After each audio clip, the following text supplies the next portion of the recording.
Hey guys, in this video we're going to be taking a look at the Kirk Enterprise Solutions G1 gimbal head. If you don't already know what a gimbal is, it's a tripod head specifically made to work with your super telephoto lenses that are almost impossible to shoot handheld, especially for any meaningful amount of time.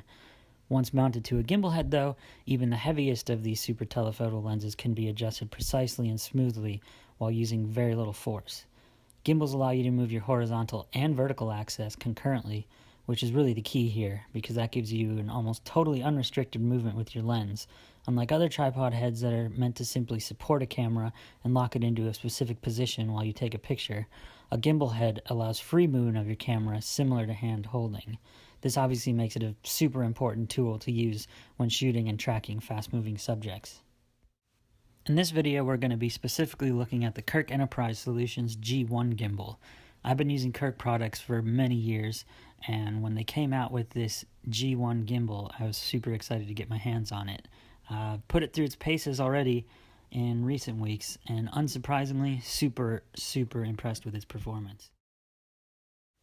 The first thing you're going to notice straight out of the box with the G1 is the high level of build quality. The metal is all precisely machined. All the parts fit together within really tight tolerances. The pan and tilt axis on the G1 both utilize full ball and needle bearings, and basically all of this translates into a head that's going to give you really smooth, really precise movements, and it's also going to be built to last. So using a lens plate on my tripod collar combined with the quick release clamp makes for a really super easy mounting of the camera and lens. Also, the layout is really intuitive on the G1. You've got your silver knobs for tension and your black knobs which lock the gimbal into position. Also important to note that there's a tension knob on the lower horizontal axis of the gimbal, which is something a lot of other models don't offer. This is nice because it allows you to really dial in your head to exactly how you want to use it. Very customizable. So you can see here that when the black knobs are locked in position, it basically locks it right where you want it to be. Unlock it and you've got free movement. And just like the two tension knobs, there's a lockout knob for each axis of the gimbal head, horizontal and vertical, which you can lock independently of each other. Lock them both up, and it's really good for transportation. You can just throw the tripod setup with the gimbal and lens and camera mounted to it over your shoulder, and perfectly safe to carry like that. Here, I'm starting out with the gimbal with the tension knobs turned tight. You can see it takes a bit of effort to move it, but when you loosen the knobs all the way to the left, this gives it unrestricted tension-free movement. And the amazing thing about this is that no matter what position you put it in, it's going to stay right there because it's perfectly balanced. It takes a little bit of trial and error to get your lens balanced correctly, but once you have it in the right position, you can move it completely freely and it'll stay put, whether it's pointed up, down, or wherever. And again, almost needing no force to move it. This is important for me as a wildlife photographer because when you're shooting a fast-moving subject, when something happens, you need to be ready to move the camera at a moment's notice and get it pointed right where you want it without anything getting in your way. So shooting this kingfisher photo was a perfect example of when a gimbal head proved to be invaluable. I'm perfectly happy to get a shot of it sitting on the branch. I'll take that all day long. But what I was really after was a photo of the kingfisher coming out of the water with a fish in its mouth, with a lot of water movement going on, a lot of action. And if you've ever seen a kingfisher fish, or if you've ever tried to photograph one, you know that they are lightning fast. They leave the branch into the water, out with a fish, back on the branch in probably about a second. So you're talking about some really fast movements. And the gimbal head allows you to track something like that down into the water and get the picture. It took me a couple weeks to get the right shot. It doesn't make it any easier. Kingfisher doesn't dive into the same spot every single time. Each time he dives, he ends up in a different spot. So the gimbal head is really nice because as the bird goes down, you can track it and you can move the camera wherever you want it. It's not just going to be locked into one position. So it's a really critical aid when you're spending, a couple weeks on one photo.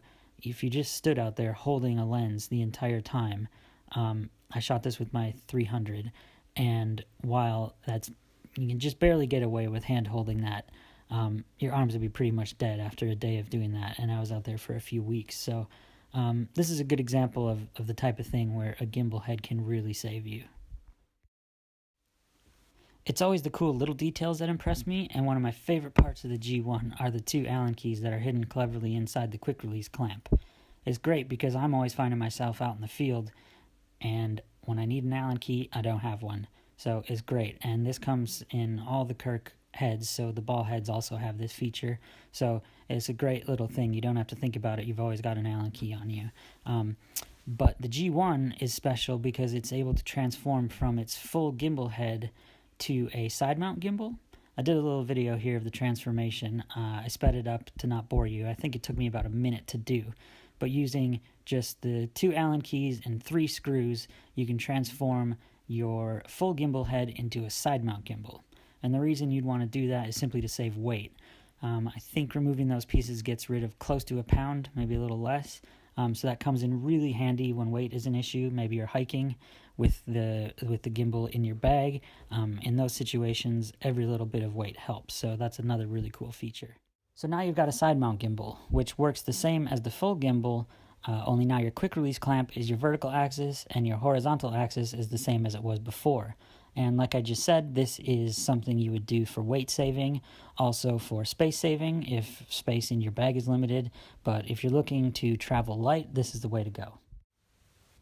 So now you're going to just snap your lens on like you did before, spin your tripod collar if you're shooting horizontally, and you're ready to shoot.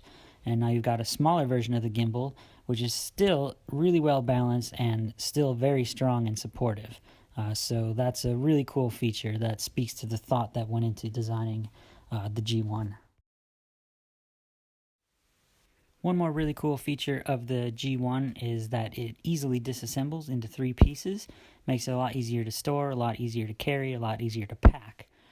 Just a couple of knob turns and it quickly disassembles into 3 pieces. It's also got the blue button at the bottom, which is a pan lock button. That allows you to remove the gimbal head from the tripod itself really easily.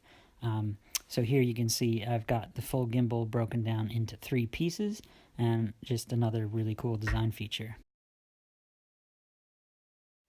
So that's a quick look at the Kirk Enterprise Solutions G1 gimbal. I'll leave you now with just a couple more detail shots of the head. And if you're interested in any more information, head over to kirkphoto.com. Find out all you need to know there. And if you'd like to see any more of my work, please check out natezeman.com.